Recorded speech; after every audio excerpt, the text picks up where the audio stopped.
John, thank you so much for being on board the transatlantic. It's a great day for me. I'm so excited to cross your ocean, man. Thank you so much. No, you're welcome. I feel like we're about to leave the dock. We're going to slip down. You've got the champagne. Someone's hit it on the back of the ship, or the front. Yeah, because it goes in backwards, Oh, man. right? I love Yeah. that you're so ready with the lingo, man. That's awesome. Champagne on the boats. This is most of the fun of this. All these metaphors you're going to have. Yeah. Great. Look, we believe that everyone is an ocean, and I'm confident that your ocean is fascinating. That's why you're here, and I'm so honored to have you as a guest. So I will say, let's go through it, through the 7 C's of the 7 questions, okay? Start Gotcha. with the first question. Lawrence Ferlinghetti, an American poet, painter, and social activist, once said, publishing a book of poetry is still like dropping off a bridge somewhere and waiting for a splash. You won't hear anything. Now, despite all that, he founded City Light Books, a bookstore in North Beach in San Francisco in the 70s that became a refuge for the Beat generation. At that time, it was the only place in America where you could go, sit down, read a book without having nobody bother you. Wonderful. But Lawrence believed that a bookstore should be a center of intellectual activity. He also knew that this was a natural step for him to create his own publishing company. Now, to this day, it was one of the most revolutionary moves in the book industry.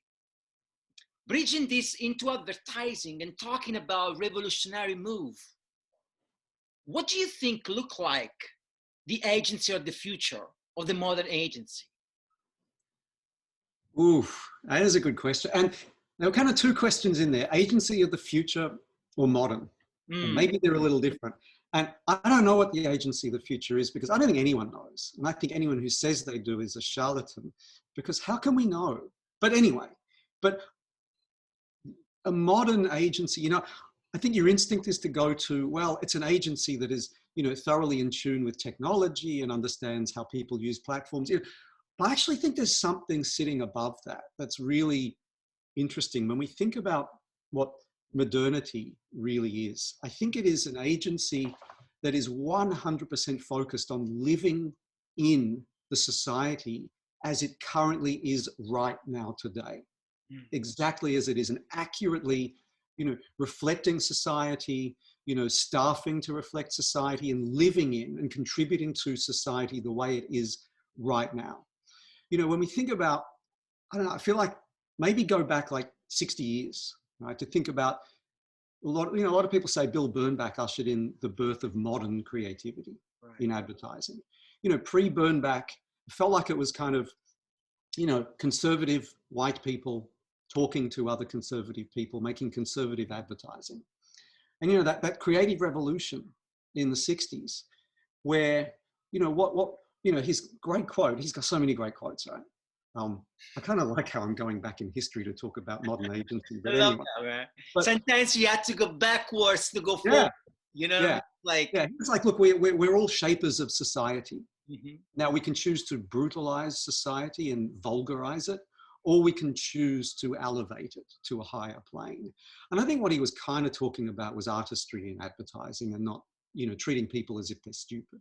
And maybe things can be more beautiful than perhaps they need to be. But I also think what he did was understand, you know, because one of the first things he did was, you know, he actually hired people inside his creative department who looked and sounded like the people, you know, that lived out in the world in New York. You know, it's like young Italian, you know, kids and young Jewish kids as writers and art directors in his agency. And you saw the work that came out. It felt like real people had made it, and it was talking to people. So, you know, I think a modern agency takes great pains to actually live in the now and do everything they can to be, you know, really contemporary, and to be in tune with what society is right now. Not what it was 5 years ago, not what some people might want it to be, but actually is right now. So there's a real lovely honesty to that.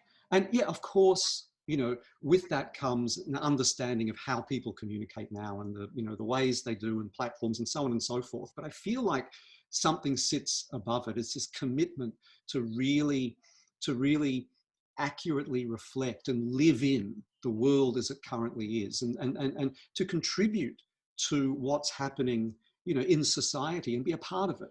Not just because it's the right thing to do, but I actually think it makes for powerful advertising and marketing. I love this answer. You made me think about neorealism. That's so random, but when neorealism came, as a wave, it brought the necessity of casting real people to portray real life, right?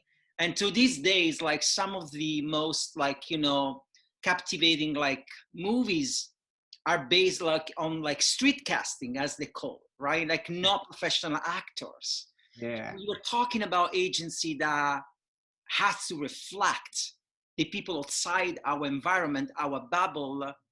Made me think of that. It's almost like a sort of neorealism in the advertising industry. But we haven't had that wave because we always were trying to almost cast people that were just similar to us, but never a representative of what it was outside. Yeah. And so thank you, man. That was a great insight, a great answer. Thank you so much. Second question. History is filled with discoveries of monoliths in the deep abyss of the ocean. But sometimes the ocean isn't the place we should be looking at. Now, here's the mysterious chain of events. In late November 2020, a monolith was found in the middle of the Utah desert. Following this crazy discovery, the same type of monolith appeared in Romania, Spain, Netherlands, California, and the Isle of Wight. Artists began taking credit for the monoliths, but no legit name came up yet. Then just recently, another monolith has shown up in the southern region of Turkey, where the oldest temple is. The metal slab has an inscription that reads, "Look at the sky if you want to see the moon." Now, this is mysterious and fantastic. My question for you is, when was the last time that you look at the sky, you look above to find inspiration, rather than looking around or looking down below? These are such good questions. Look, I have a lot of nervous energy. I have a really restless mind.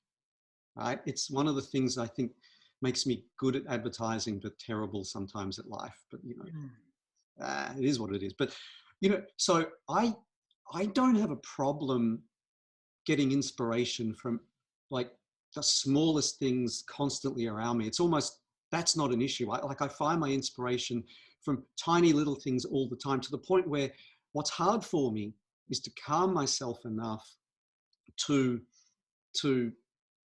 kind of harness that, to make use of it, because I can just bounce and flit and go from, oh, that's interesting too, and then off I go.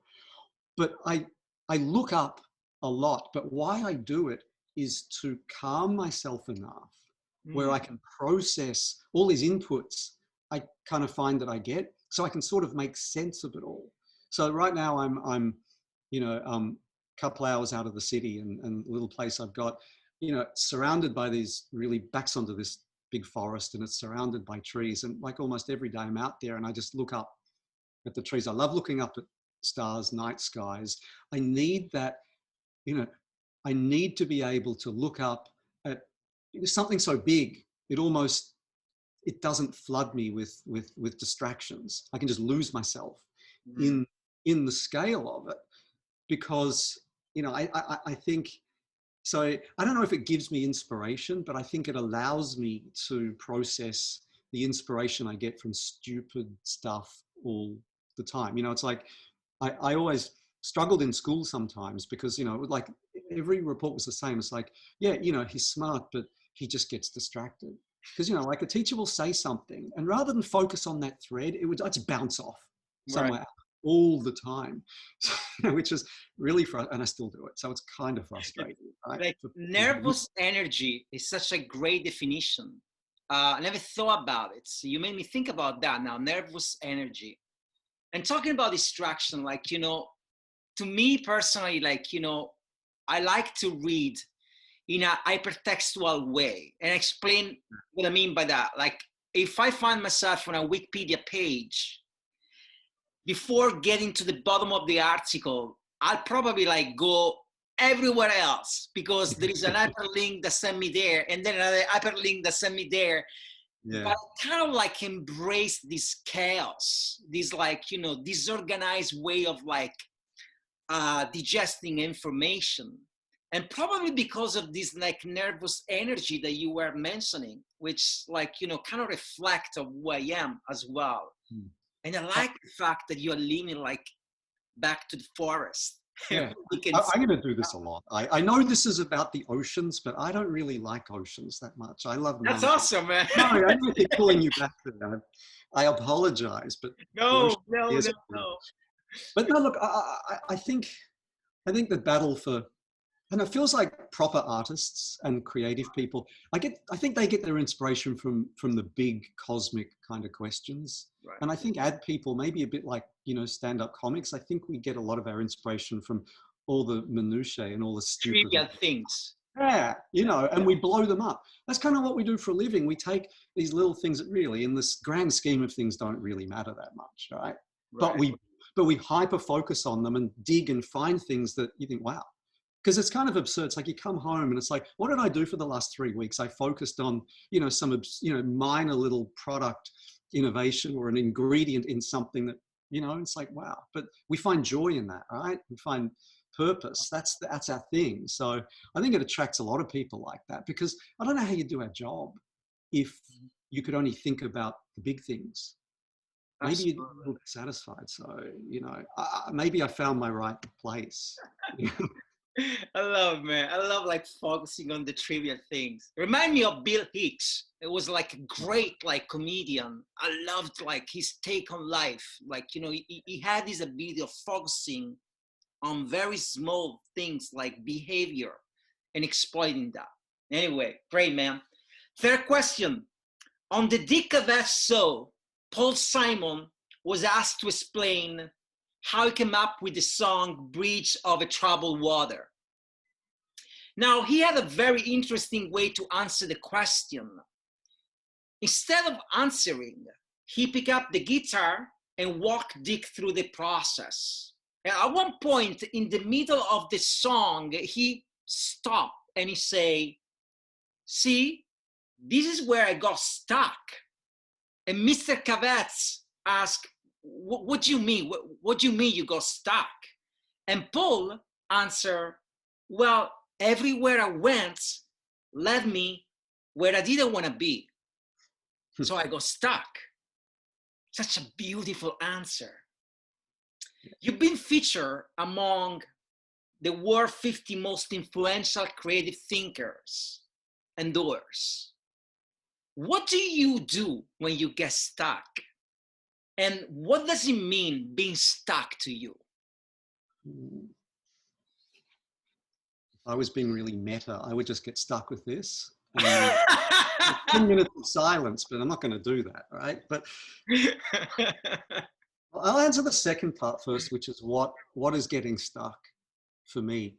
You know, I think there's this quote from Jim Collins, you know, the business guru, and I really hate this quote. It's probably my least liked quote of all time, and I've seen it on some agency walls, right? And it's always made me really mad, which is good is the enemy of great. And I understand why he's done it. It's like, you know, if you settle for good, you can't be great, blah, blah, blah. But I think the thing is, like, terrible and mediocre and good are stepping stones to great. Absolutely. So, they really are. And I think getting stuck for me is when I start working or thinking on anything. And I have I have really high expectations of myself. And part of that is I think our industry is so hyper competitive. Like we're always, it's like we've never left school. We're always competing against each other. Like every pitch is an exam. We're constantly pitching against each other. Award shows, we're always, if you don't get the Grand Prix, you don't get gold, you failed. We're always competing. And the messaging around our work is, it's going to be great. It's going to be a great idea. Great. So fine, we're conditioned, and I'm sort of competitive, very competitive too. So yeah, I want everything I do to be great. And when you start thinking on something, it isn't. It's usually cliched or terrible, or, it's just not good enough. And I can get really down on myself, like really easily. It's like if I don't feel it's good enough, I can just get, I lose my energy. I'm depressed. No, it's not, not really depressed, but it's really hard for me. And I can get down on myself and just, oh God, this is never going to be right. That's getting stuck for me, is the weight of my own expectations kind of stops me from progressing, my thinking. So what I do is I try and reframe my expectations and say, okay, I'm not trying to do something great now. And I'm not thinking about good, bad, mediocre. I'm just going to write something that's wrong or odd or stupid or crazy or just weird. So move it away from this continuum of bad, mediocre, good, great, because, I've got to free myself to just start putting stuff down. And, once you start putting stuff down, it frees you a little. You have a little fun with it, because I've removed the weight of expectation of everything has to be great, because it can't be anyway. So that's kind of a losing proposition. And I remember, like, it kind of worked for me. That always worked for me, just when I was, a writer, and, like all the ideas are up to me.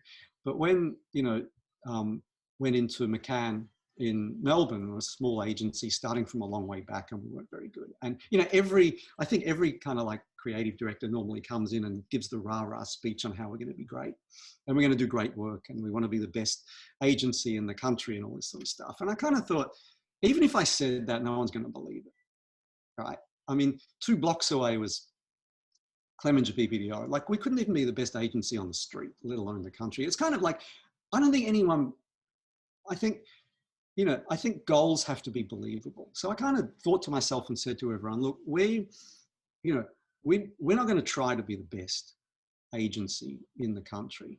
What we're going to try and do is make the most interesting work in the country. There'll be something about it that's just a little odd. It's a little different. That's a little, it's just interesting. And you could see people sort of think, okay, could probably do that. I mean, it seems vaguely achievable, because reframing the expectations of everything has to be great, kind of, I just think it stops a lot of people from doing ultimately maybe some great work, because the pressure is too much and it's too unrealistic. It's like everyone saying my child is going to grow up to be president one day and you're going to be president. Like, really? No, but you can be really uniquely yourself and maybe do something incredible. But so that to me is kind of what stuck is, I guess. And how I get around it is try and just remove this pressure to always be great, but always try and do something a little different, because different can also be terrible and bad and wrong, but at least it's achievable. There is always, I know that you hate the analogy of the ocean, but allow me to say so. There is always a moment while I'm interviewing a guest where my boat, the transatlantic, is sailing and I come off the deck and I look at the ocean, and there is always a moment where I realize, holy fucking shit, this is great. This is a great journey. And that was one of those moments, because I was so excited to interview you, because you are known for being like a great creative, and to be stuck when you are creative is a hell of a journey, right? Like each of us has a different way to unstuck, right? Yeah. But one thing that you say, which is like reframe your expectation, is actually connect to what another guest that I had on Transatlantic say, Marcello Serpa, which was like, forget the grades, just do it. no matter what. Just do it. Don't don't overthinking, right? Which is kind of slightly different from what you say, but because you took it to the next level. You say reframe your expectation. Don't worry about the great. Good, go for the most interesting and get on the milestone, right? Because a stepping stone, mediocre, good, and great, which I found very similar to my creative process. When I get stuck, I do exactly that. And great is never in my head. It's never over my shoulder. I just do it because I want to do it, because I don't have any other way of expressing myself. And I don't care if it's going to come out great, if it's going to come out mediocre. The important thing is I'm doing it.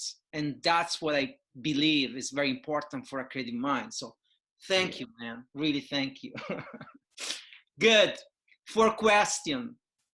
Martin Scorsese crossed the oceans many times to convince Danny Day-Lewis to take the role of Bill the Butcher in the movie Gangs of New York. When asked during an interview why he was so hesitant, Daniel replied, "I knew that if I were to go with Martin, I had to be all in. I had to be an ally. There are moves in our life that require full commitment, period. You had to be commit 100%. You left Australia to come to New York, and I must believe that this type of move requires full commitment. Were you ever hesitant along the way?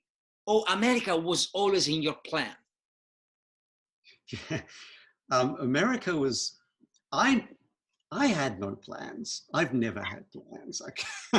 Seriously, my entire career planning, and incredibly naive, and maybe it is a plan, I don't know, was, look, I am just going to focus on the thing that's right in front of me right now, right? And do as good a job as I can of that. And I believe if I do that, it might lead to something, another thing.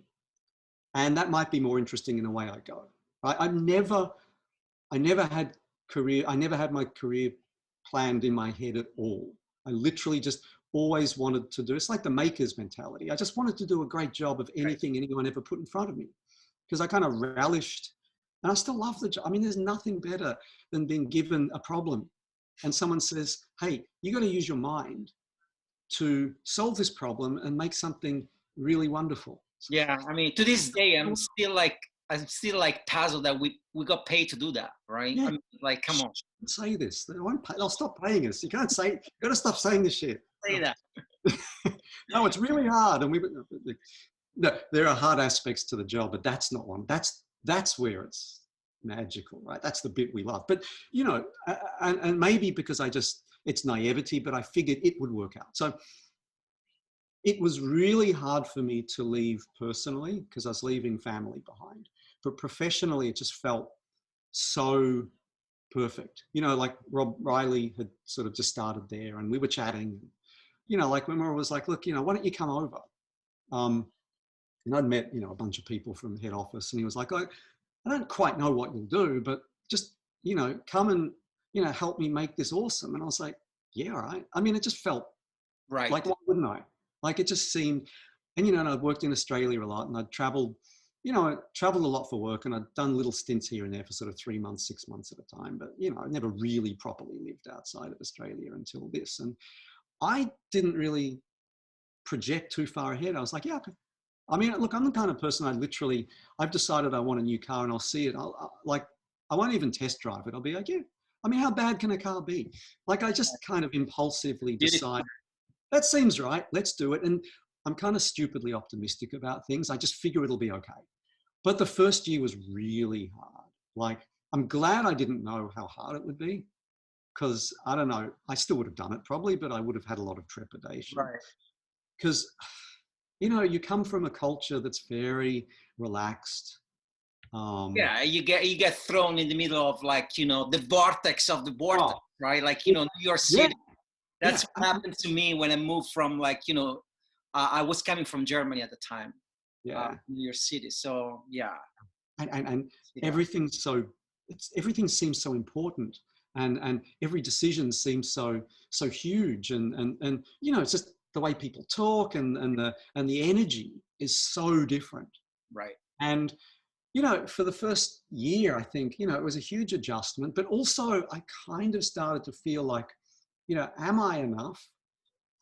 Do I have to become someone else to succeed at this? Because I see a lot of people, and they often, you know, they just can't. Like New York breaks them a little, or you know, the US, they lose something. They lose the reason that they, you know, that made them attractive enough to be able to move there in the first place. And Rob, without using the words, and this is, you know, so awesome, like he basically, you know, really communicated to me through his actions rather than, you know, platitudes, that look, I just need you and want you to be who you are, because that's more than enough. And then I kind of relaxed. I was like, okay, I can do that.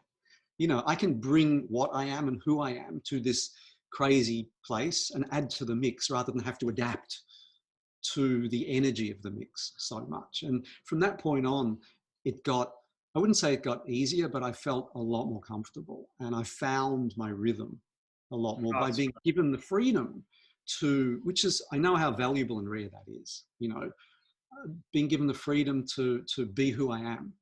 But, you know, you kind of like tinker around the edges because you kind of have to adapt to you know, different environments, right? But, you know, I didn't lose what I am, and I was allowed to feel like I didn't have to. So, but you know, like, you know, rhythm is such an important part of our life. Like, you know, I do believe that our lives are written on this like invisible pentagram. And like, even when we don't listen to music, our language is music. Like, you know, our work is music, right? You know, our living, the action of living is music, right? Like step by step, taking a step, making an action, taking a, like, you know, decisions are music. So when you say like you finally after 1 year found your own rhythm, it's such a valuable insight, because it's true. Like, you know, like when you off rhythm, you don't function like at your full potential. And to find the rhythm is like, the rhythm is made of so many different elements and so many different things that have to come together and fit like a puzzle for you to write your own melody, which eventually is like the life unfolding before your eyes. So that's what was very interesting, man. Good. Fifth question. okay. This is the story of two oceans coming together, the Atlantic and the Pacific of our generation. Beat Godfather meets Glitter main man. William Burroughs interviewed David Bowie. On February 28th, 1974, the duo sat down over a coffee for the Rolling Stone magazine. During the conversation, they talk about Bowie's unstoppable creative energy. And hear what David Bowie had to say. He said, I get bored very, very quickly. I'm rather kind of old school, thinking that when an artist does his work, it doesn't no longer belong to him. It belongs to the audience. I just see what people makes of it, and I'm beyond that. You were the mind behind one of the most creative, awarded, and famous campaign, Dumb Way to Die. Even like, you know, this is a funny thing, but my wife like even remember your name, but she say, oh, you had to interview the guy from That Way to Die today, right? Which I found like so funny. Do you ever get bored of people having associate you with only that piece of work? Have you developed like a detachment, like David Bowie say, it's something that doesn't belong to you anymore? What's going on with that thing? Yeah, look, I don't feel detached to it, but it's, and I don't get bored of it, because it's a really awesome thing. Right? And yeah, you know, I wish I had it, man. It's crazy, but you know, look, it's one of those things that, and it's hard to plan for it. Like, you know, like all along, we kind of planned it so we hoped that people would love it. And we wanted to make something that was popular and populist. But like, you know, like literally the hour it launched, this thing blew up and people just like loved it, right? So it felt almost from the very beginning, it's like, oh shit, I think we've made something that just, you know, the world is just taking up. So it, you know, like most work we do in advertising, it stays close to us because it hardly ever escapes the bubble. Right. You know, it's, you know, you can say, oh man, I've done, and we've all, you know, like I've done this and I really love it and no one's heard of it. But like, this is an odd thing. Like if I said to myself or you like 10 years ago, hey, there's going to be this campaign, right? And it's aimed at like kids age 5 to 15 years old. And it's about train safety, you know, and it's going to have a little song and it's sort of animated and it's going to go to Cannes and win 5 Grand Prix and 28 gold lions. You'd be like, those two things don't go together. Right. Like it just doesn't make sense, right? And the whole thing still doesn't in a way. And I remember like that week of Cannes, it was crazy. And like, you know, it was a lot of fun, right? Because this thing just kept going and going and going. And I was waiting for people to get really sick of it, but they didn't, but like, you know, like when I was talking to people, like there was two kind of conversations. One was, oh man, you know, congrats, I love that work, it's great. And the second was, oh my God, my kids love this and they can't stop singing it and they're playing the game, like on and on. It's like, it was so, I think people loved the fact that this crazy little thing escaped the advertising bubble.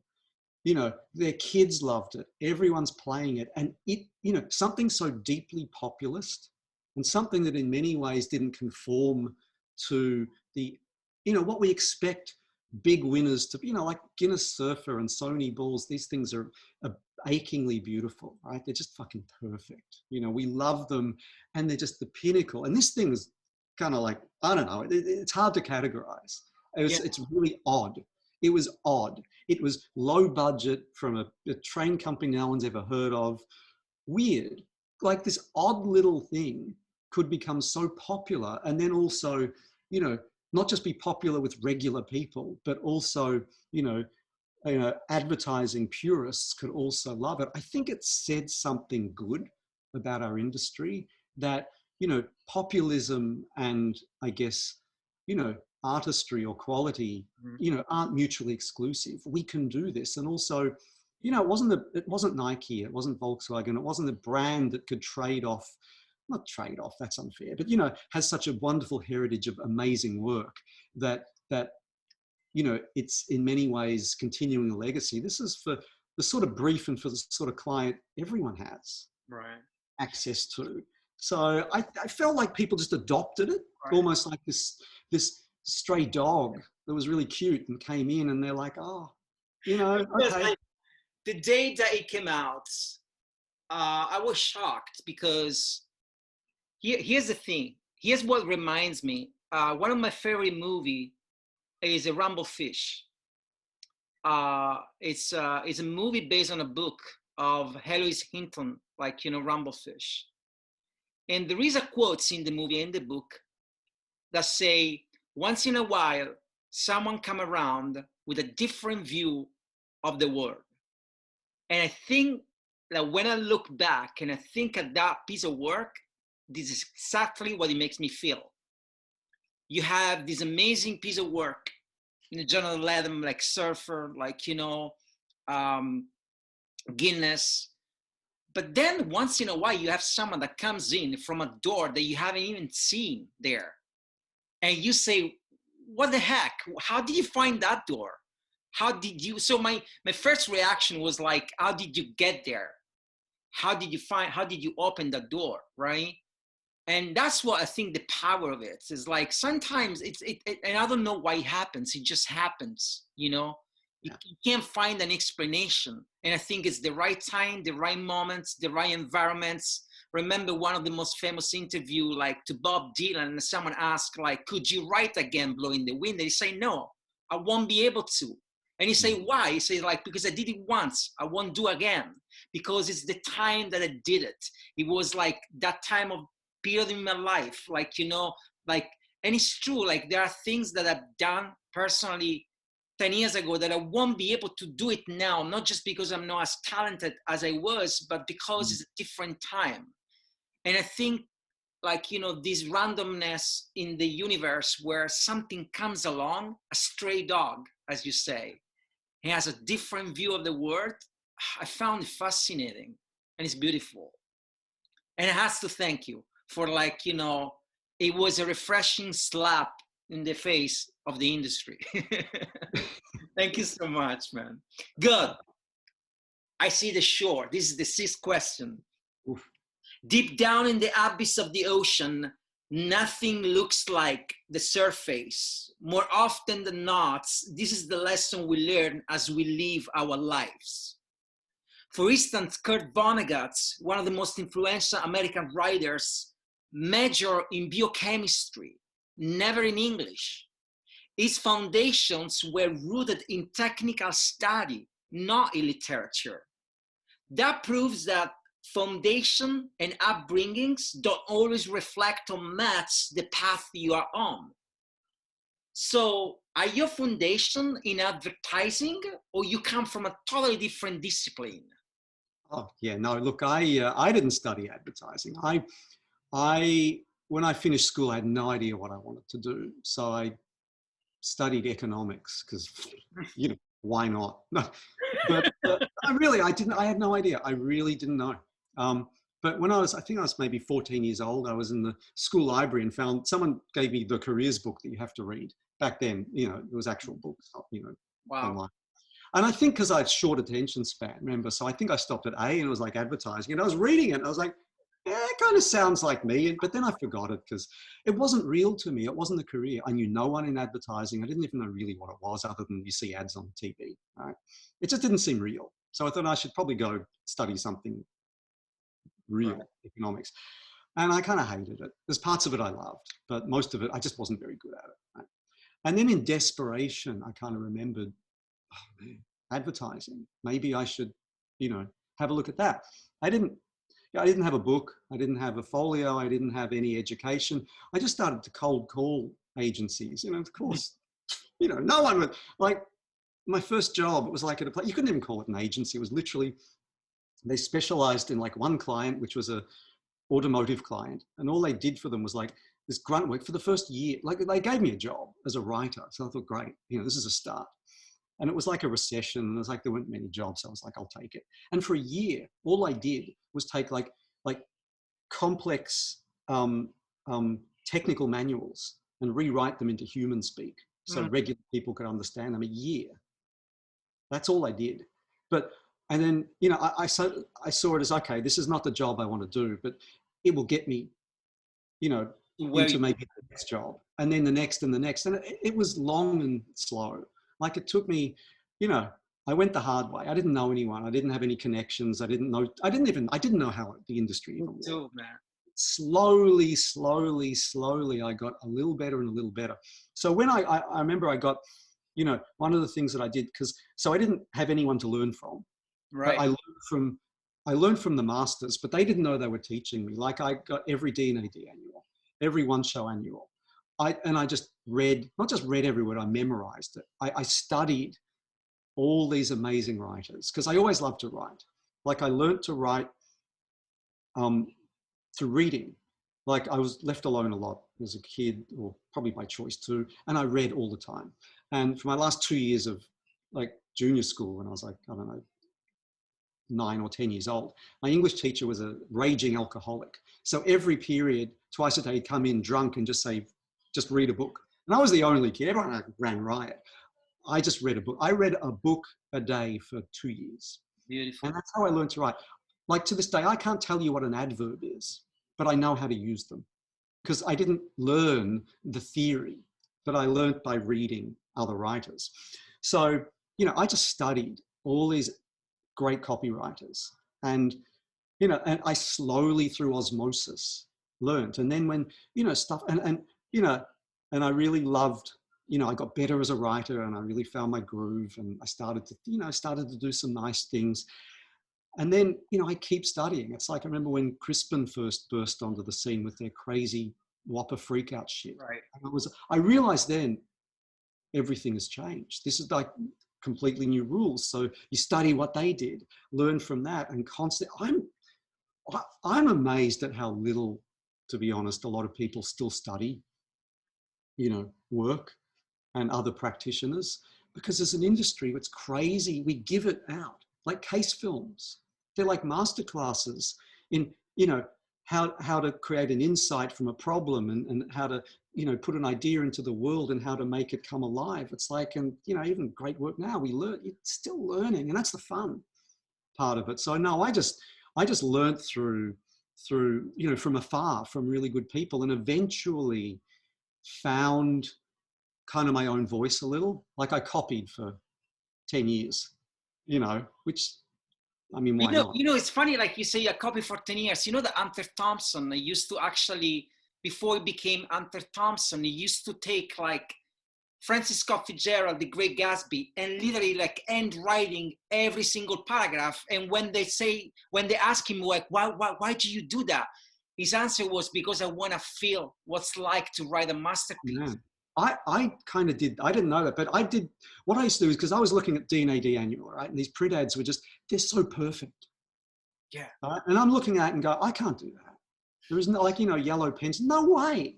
So then I just started to hand write them. And I'll look at all the words, but I'll look at it and go, I can do that.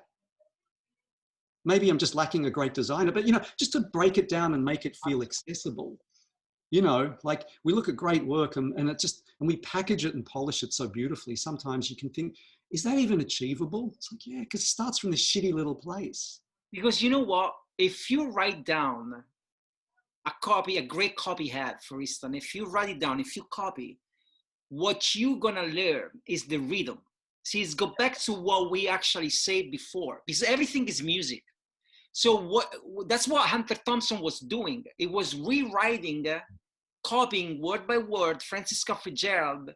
And when he was asked why you do that, I say, like, because I want to feel what's like to write a masterpiece, because at the end of the day, everything is music. So if I gonna write what he wrote and copy, eventually my hand is gonna have the same rhythm, and I'm gonna get that rhythm in my head, and I'm gonna develop from there. And I found like so insightful, and what you just say is true, right? Like, to study is the key. It doing your own way. Amazing, man. Hey, last question. Ooh. The ocean, I see, is almost done. So all our guests, we have the same question. If there was a wind that blows your sail, what would the name be? Okay. I don't know if it's got a name. Maybe you can come up with a name for it.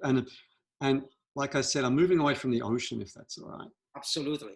But when you're in like a really big forest, and kind of like the foothills to mountains, and you can hear a wind coming up the valley through the trees from about a mile away, right? And you can't hear the wind, but you can hear the trees reacting to it. And it's probably 15 seconds as it's coming towards you, and then through you and on, and it keeps going. And the trees are kind of like swaying with it and moving and rustling, but they're standing firm as well. There's this power without destruction, and there's this beautiful sense of relentlessness and almost, the feeling that there's resilience and just progression no matter what.